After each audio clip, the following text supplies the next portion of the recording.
गरीब बेटी का महलों का ससुराल।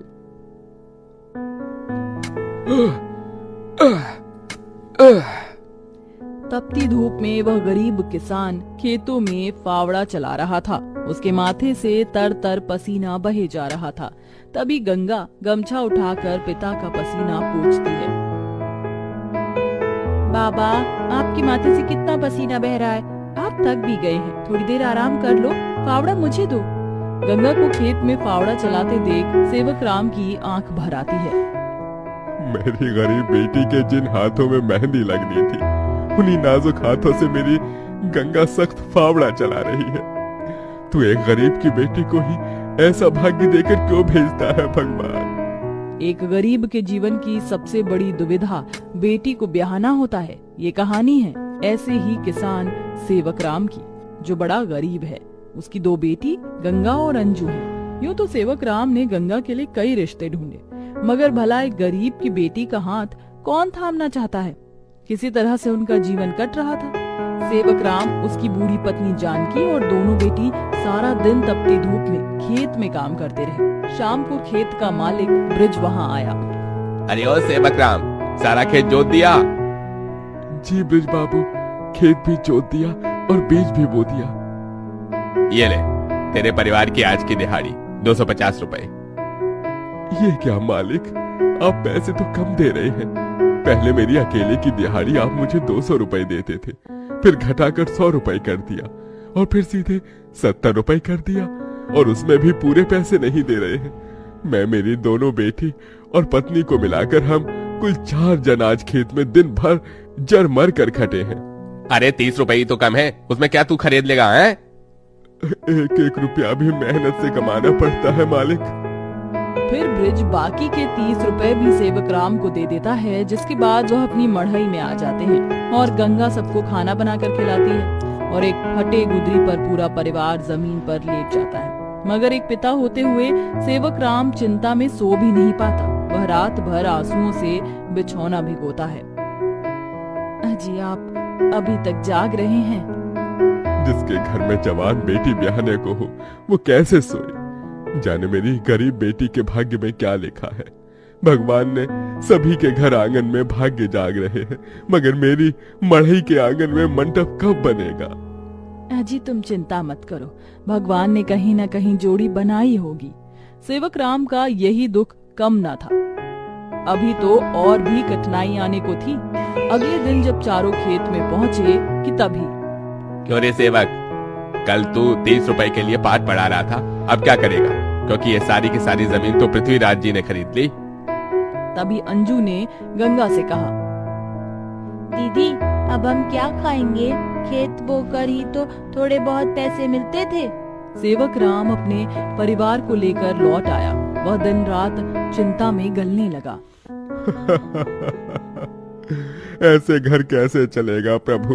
कैसे होगी गंगा की शादी? और शादी नहीं हुई तो लोग मेरी गंगा को जाने क्या क्या नाम देंगे, क्या क्या ठहराएंगे जानकी। मैं काम ढूंढने जा रहा हूँ। बाबा, मैं भी आपके संग चलूंगी। दोनों काम ढूंढते एक बड़े से मिल में आए, जहाँ शिव नाम का एक नौजवान गरीब मजदूर भी काम कर रहा था। जहाँ मजदूर राशन की बोरी भरी मालगाड़ी खींच रहे। सेवक राम ने काम मांगा, दोनों को काम मिल गया। गंगा अपने पिता की बराबरी में काम करती। तपती धूप से अक्सर उसके पांव और हाथ में मालगाड़ी खींचने से छाले से पड़ जाते, तो वहीं घर आकर वह अपनी माँ का हाथ बटाती। आप ही अपनी चक्की पीसती, कड़ी धूप में सड़कों से गोबर बीन कर लाती, उपले बनाती। एक दिन मालगाड़ी खींचते वक्त शिव उसकी मदद करता है। काका, क्या मैं आप दोनों के साथ खाना खा सकता हूँ? बड़ी भूख लगी है और मैं खाना भी नहीं लाया। हाँ बेटा, आओ ना। ये कहते हुए गरीब गंगा अपने प्याज और रोटी में से उसे भी देती है और हिचक से भरकर कहती है, माफ कीजिएगा, आपको खिलाने के लिए हमारे पास कोई पूरी पकवान तो नहीं है, जो है यही खा लीजिए। शिव वह रूखा सूखा भी हंसकर खाने लगा। अब अक्सर शिव उनकी मदद कर देता। उसकी अच्छाई गंगा के मन को भाने लगी और एक दिन शिव ने कहा, काका, अगर आप मुझे इस काबिल समझे तो मैं आपकी बेटी का हाथ थामना चाहता हूँ। बेटा, मेरी गरीब बेटी को तुम जैसा मेहनती जीवन साथी मिलेगा। मुझे तुम पसंद हो बेटा। गरीब सेवक राम की दिली इच्छा तो थी कि गंगा को बड़ा और अच्छा घर द्वार मिले, मगर उसके मन में शिव को लेकर भी एक संतोष था। मगर सेवक राम ने जो कभी सोचा भी नहीं था, अगले दिन वो हुआ। कई बड़ी गाड़ियां लाइन से उसके चौखट पर आईं और शगुन से भरी थालियों के साथ शिव अपने परिवार के संग उनके घर आया। उनके महंगे कपड़े लत्ते देख एकदम महलों में रहने वालों से थे। शिव के संग उसके माता पिता पृथ्वीराज, वसुंधरा और बहन योगिता थी। अंजू ने उन्हें देख तपाक से बोला, अरे बाप रे, ये तो राजा महाराजा से लगते हैं। अजी आपने तो कहा था शिव गरीब घर का लड़का है। शिव बेटा, ये सब क्या है? यही मेरी सच्चाई है काका। माफ कीजिएगा, मैं मजदूर या गरीब नहीं था, बल्कि महलों का बेटा हूँ। मगर मुझे एक ऐसा जीवन साथी की खोज थी जो मेरा धन दौलत देखकर मुझे ना अपनाए, इसलिए मैं उसे ही ढूंढने के लिए ये जीवन जी रहा था। जिसने मुझे मेरी गरीबी के संग स्वीकारा वो गंगा थी, इसलिए मेरे महलों की दुल्हन गंगा होगी। गंगा बनोगी मेरे महलों की बहू और मेरे बेटे की दुल्हन। अपनी गरीब बेटी के लिए महलों से आया रिश्ता देखकर सेवक राम बड़ा रोया। भगवान, तूने मेरी फटी झोली में इतनी खुशियां डाल दी। मेरी बेटी महलों की दुल्हन बनेगी। हर बाप चाहता है कि वो अपनी बेटी का हाथ जिसके हाथ में दे वो उसे रानी बनाकर रखे। अब मेरी बेटी सचमुच में महलों की रानी बनेगी। समझे जी, मंगनी कर ले। मगर इतनी छोटी सी मढ़ई में सब कैसे होगा? ये तो टूटी फूटी है, आप लोगों के खड़े होने लायक भी नहीं है।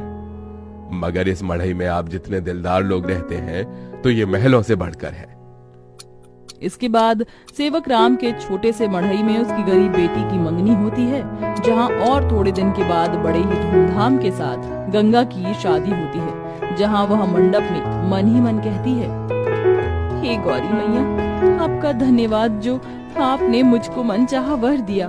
इसके बाद गंगा विदा होकर अपने महलों के ससुराल में आ जाती है, जो दुल्हन के जैसा सजा हुआ होता है, जहाँ कई नौकर चाकर शाही अंदाज में उसके स्वागत में खड़े थे। तभी महंगे से लहंगे में ननद योगिता ने कहा, आइए भाभी, आपके महलों के ससुराल में आपका स्वागत है। जैसे ही योगिता गाड़ी से उतरती है, तभी नौकर चाकर थाली में फूल लिए खड़े उसके स्वागत में फूल बिछाए जाते हैं। जहाँ कल तक उसके पाँव को कांटों की चुभन मिली थी, आज वह महल की दुल्हन बनकर फूलों में बदल चुके थे। जहाँ महल के द्वार पर सास वसुंधरा ने स्वागत किया, आओ हमारे महलों की दुल्हन, तुम्हारा स्वागत है। इस सोने की कलश को अपने दाहिने पांव से गिराकर अंदर आ जाओ। जी माँ। गंगा ने कलश गिराकर स्वागत किया। तभी ससुराल वालों ने उसे अनेकों तोहफे दिए। गंगा बहू, ये हार पिछले कई पुश्तों से हमारे महल में चला आ रहा है, अब तुम इसकी हकदार हो। भाभी, ये तोहफा मेरी तरफ से और ये तोहफा मेरी ओर से बहू। गीता दे रही हूँ, मैं जानती हूँ तुम इस महल का मान बढ़ाओगी। गंगा ने गीता को माथे से लगाया और फिर सास ससुर का आशीर्वाद लिया। माँ जी, बाबूजी, मुझे आशीर्वाद दीजिए ताकि मैं इस महल का मान निभा सकूं। सदा सुहागन रहो, जुग जुग जीती रहो। फिर गंगा विदाई में दिए अपनी गठरी को संग लिए शिव के साथ कमरे में आ गई, जहाँ आलीशान बड़ा कमरा, ऐशो मखमल का बिछौना और सब कुछ था, जिसे उस गरीब दुल्हन की आंखें देखती रह गईं। कैसा लग रहा है महलों के ससुराल में आकर? खुशी से गंगा की आंखें भर आईं। उसने कहा, यकीन नहीं होता, भगवान ने एक बार में ही इतनी खुशी दे दी। शिव, सब एक सपने जैसा लग रहा है। अब यही तुम्हारी दुनिया है। उस रोज जमीन पर सोने वाली गंगा मखमल के बिछौने पर सोई। अगले दिन वह नहा धोकर नीचे आई, जहाँ खाने की शाही मेज लगी थी और इर्द गिर्द नौकर खड़े थे। बहू बैठो, खाना खाओ। तभी नौकर ने गंगा को खाना परोसा। एक निवाला खाते ही गंगा को अपनी संघर्ष भरी जिंदगी और याद आ गई। उसकी आंखों से आंसू छलक गए। क्या हुआ गंगा बहू, खाना अच्छा नहीं बना? नहीं माँ जी, बहुत अच्छा बना है, बस ये सब खाने के तो एक गरीब की ख्वाहिश होती है। मैं बहुत खुश हूँ, बस चाहती हूँ कि हर लड़की को उसके सपनों का ससुराल मिले, जैसे मुझे मिला। थोड़े दिन में गंगा अपने महलों के ससुराल में सुखी से रहने लगी। किसी गरीब की बेटी को चुनकर हम भी ये पुण्य कमा सकते हैं।